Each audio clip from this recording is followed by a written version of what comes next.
Hello बच्चों, आइए देखते हैं एक प्रश्न। सिद्ध कीजिए कि सारणी में x प्लस ए एक्स एक्स एक्स प्लस ए एक्स एक्स एक्स प्लस ए बराबर ए का वर्ग कोष्ठ में 3x प्लस ए। हमें क्या करना है, इसको सिद्ध करना है। तो सबसे पहले तो हम क्या करेंगे, मुख्य अवधारणा लिखेंगे। तो ये क्या होगा इस प्रश्न के लिए, तो देखिए ये जो आपका सारणी है इसमें कितने पंक्तियां, 1 2 3 और स्तंभ कितने हैं, 1 2 3। यानी कि हम कह सकते हैं कि अगर हम एक सारणी बनाए इसी प्रकार के A B C D E F G H I, इस प्रकार की अगर हम सारणी बनाए तो इसमें कितने पंक्ति है, ये R1 है, ये R2 है और ये R3 है। और ये क्या आपका C1 C2 और ये आपका क्या है, ये C3 है, यानी कि तीसरी स्तंभ है। तो अगर इस प्रकार की जब भी हमें सारणी मिलती है तो इसको हम 3 गुणे 3, यानी ये आपका क्या होता है, पंक्ति होता है और ये स्तंभ होता है, ये इस प्रकार।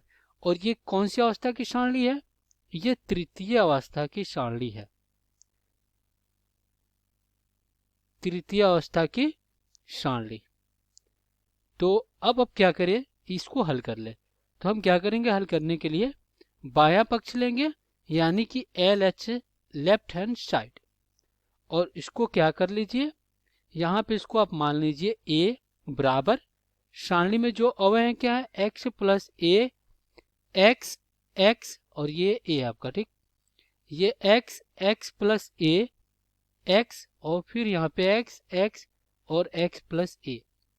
अब इसको हल करने के लिए हम क्या करेंगे, देखिए ज़्यादा से ज़्यादा हम कोशिश करते हैं कि इसमें जो अवयव है उसको जीरो बनाने का। तो इसके लिए हम क्या करेंगे, C1 की जगह पे C1 माइनस C2 कर देंगे, यानी ये आपका C1 है और ये आपका क्या है, C2 है। अब इसके जगह पर हम क्या करेंगे, माइनस करेंगे तो x x कट जाएगा, इधर भी x x कट जाएगा, तो इधर भी ये बचेगा, इधर भी ये बचेगा, इधर जीरो बचाएगा। तो अब जो हमारा सारणी बनेगा वो क्या बनेगा, a बराबर सारणी में यहाँ पे क्या आ जाएगा, a आ जाएगा, माइनस a आ जाएगा और ये आपका जीरो आ जाएगा। इधर x x प्लस a और यहाँ पे x ऐसे रहने दे और फिर x x और x प्लस a रहने दे ऐसे ही। अब हम क्या कर सकते हैं, अब यहाँ पे C2 की जगह पे C2 माइनस C3 कर सकते हैं। तो यहाँ पे जो हमारा सारणी बनेगा वो क्या बन जाएगा, देखिए C2 की जगह पे C3 कर रहे हैं तो x x जीरो हो जाएगा, तो पहले इसको लिख दे। ये क्या आपका a है, माइनस a है, जीरो है, अब ये जीरो हो जाएगा, यहाँ से x x क्या हो जाएगा, कट जाएगा, तो a बचेगा और इधर से x x कट जाएगा तो माइनस a आ जाएगा। x x और x प्लस a ऐसे रहने दे।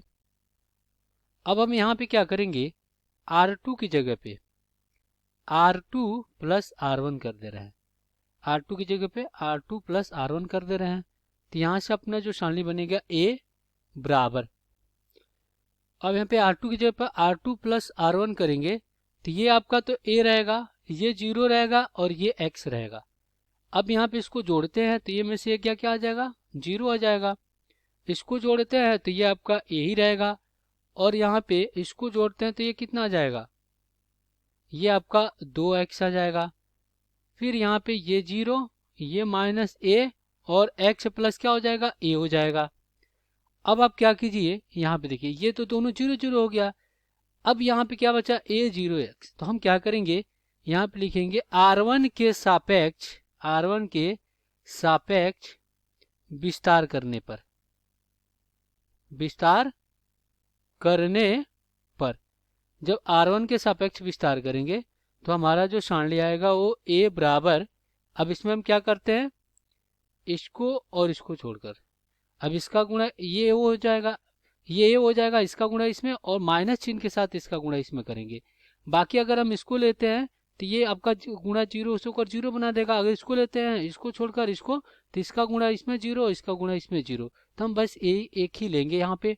तो देखिए क्या हो जाएगा, ये हो जाएगा आपका a कोष्ठ में क्या हो जाएगा, ये हो जाएगा a और फिर कोष्ठ में आपका x प्लस a से गुणा हो जाएगा और माइनस 2x और गुणा किससे हो जाएगा, माइनस a से, और बाकी ये तो आपका माइनस चिन्ह होगा तो इसको जीरो बना देगा। क्या होगा, इसको हम बड़ा क्वेश्चन में कर लिए तो जीरो बना देगा और फिर प्लस चिन्ह होकर क्या करेगा, x जीरो से गुणा हो जाएगा। क्योंकि देखिए अगर ये x लेते हैं, ये x, तो इसका गुणा इसमें और इसका गुणा इसमें 0 हो जाएगा। और ये 0 से अगर इसको लेते हैं तो इसको और इसको छोड़कर इसका गुणा 0 में, इसका गुणा 0 में, तो 0 बना देगा।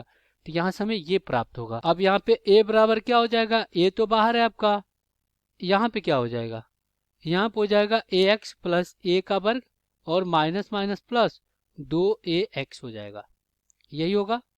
अब यहाँ से a बराबर कितना हो जाएगा, ये हो जाएगा आपका कोष्ठ में a का वर्ग और प्लस 3ax हो जाएगा और गुणे में आपका a। अब अगर इसमें से a बाहर लेते हैं तो आपका a क्या आ जाएगा, ये आ जाएगा a का वर्ग कोष्ठ में 3x और सिर्फ यहाँ पे a बचेगा और ये किसके बराबर हो जाएगा, दाहिने पक्ष के बराबर हो जाएगा। तो इस प्रकार सिद्ध होता है कि बायां पक्ष बराबर दाहिना पक्ष। यही हमें सिद्ध करना था। आशा करते हैं बच्चों ये प्रश्न आपको समझ में आया होगा। धन्यवाद।